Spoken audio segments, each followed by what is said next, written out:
So I just want to bring it back to the Charlie Kirk thing. Yeah. Um, when I say in this country, I'm talking United States of America. Just where do you think this goes now? I know that's a very general question, but you mentioned the gleam in people's eyes, and in this country, something just feels different about this. I know recently was the other poor woman on the bus in North Carolina, but something about Charlie Kirk, maybe it's because he's specifically a politician, just feels different. Well, You mentioned the sorry, gleam. he's not a politician, but he's definitely a political activist or advocate or something like that. Right. Um, yeah. So I guess my question is just, does it get to a point where the gleam is too much and people just stop having just, what he stood for, or Sorry, it people, you just cut feels a out little. there for a second. You said where the gleam gets too much and something. Is this the point where people, whether gradually or suddenly, stop trying to have civil discourse? Well, you can't have civil discourse with people who don't listen to reason. And so as in, whatever you feed, you get more of, and whatever you starve, metaphorically, you get less of. So people there's a dividing line, and I'm sorry that it goes through families, and I'm sorry that it goes through friendships. I really am. I wish it weren't the case. I've certainly tried to bring as much reason to the world, I think, as humanly possible. Maximum reason has always been my driving force, but you gotta make your choice. You gotta make your choice. Are you going to support those who support violence or not? And if you're going to support those who support violence, hey, let's break bread together. We just won't talk about these things. I don't want to see that gleam, so I'm not going to bring up political terrorism. I don't want to see the look in people's eyes, their slavering hunger for more blood. I don't want to see that. So we'll just talk about sports ball, and we'll talk about the weather, and we'll talk about Aunt Ginny's goiter, and we'll avoid any real topics of moral import or depth. And so the world is made by what we accept. I mean, if you're Brad Pitt and you say, I'm going to charge $50 to be in your movie, you get $50 because he's willing to accept that. You're going to go do a movie, right? Okay. So the world is made by what you accept. I got a great wife because I wouldn't accept less. If you're negotiating for salary, if you're trying to get a friend or some girl to date you,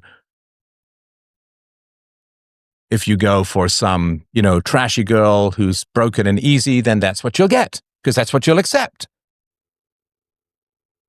So I'm going to make this completely about me. I'm unabashedly.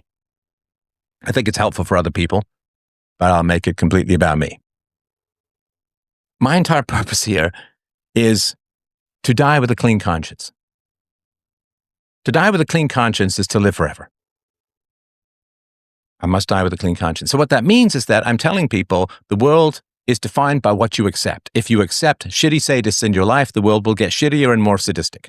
If you support them, if you break bread with them, if you go to their children's recitals, if you just consort with the cruel, the world will get more cruel. If you don't consort with the cruel, the world will get less cruel.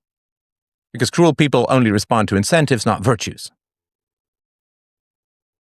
And the good people need to huddle together. And we need to keep peacefully, reasonably, through voluntary choice and ostracism, we need to keep the bad people at bay. So where does it go? I don't know, because I don't know how many people will listen to and actually act on the case that I'm putting forward. It's a biblical case. Do not consort with evil is foundational to Christianity. I don't know why people don't do it. I don't understand why people who hold the peril of their mortal souls in an immortal sphere dependent upon not consorting with evil and then go and consort with evil. I don't understand. I don't know why. Maybe people just don't really believe in heaven or hell or God or Jesus or the final destinations of their flung souls. I don't know why. I don't believe in heaven or hell, but I don't consort with evildoers. I won't break bread with them. I won't hire them. I won't fund them. I won't go to their stores. I won't economically interact with them as best I can. I see people I don't like in a business. I never go back. I see people I like in a business, I give them my business. So where does it go from here? Wherever people choose to go. But here's the thing. I got to make the case as clearly and passionately as humanly possible so that if the world goes to hell, my conscience is clean. And honestly, my conscience is very, very important to me. My conscience is the difference between living in heaven, where I live, or living in hell, which is where most people live.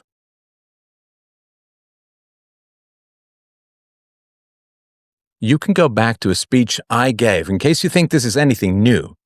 Libertopia 2011. My daughter was 18 months. The great Dick Gregory introduced me, and I gave this exact speech. Shun evil. Give them some time to come around, makes a case. Shun evil. Almost 15 years ago. It's the same message. Now, some people will listen, some people won't. Where does the world go? I don't know, because there's free will. All I can control is the clarity, effectiveness, directness, and passion with which I communicate an essential message called support virtue and shun evil. What people do with that? Out of my hands. This is people's choices on hearing virtuous arguments have no effect on my conscience.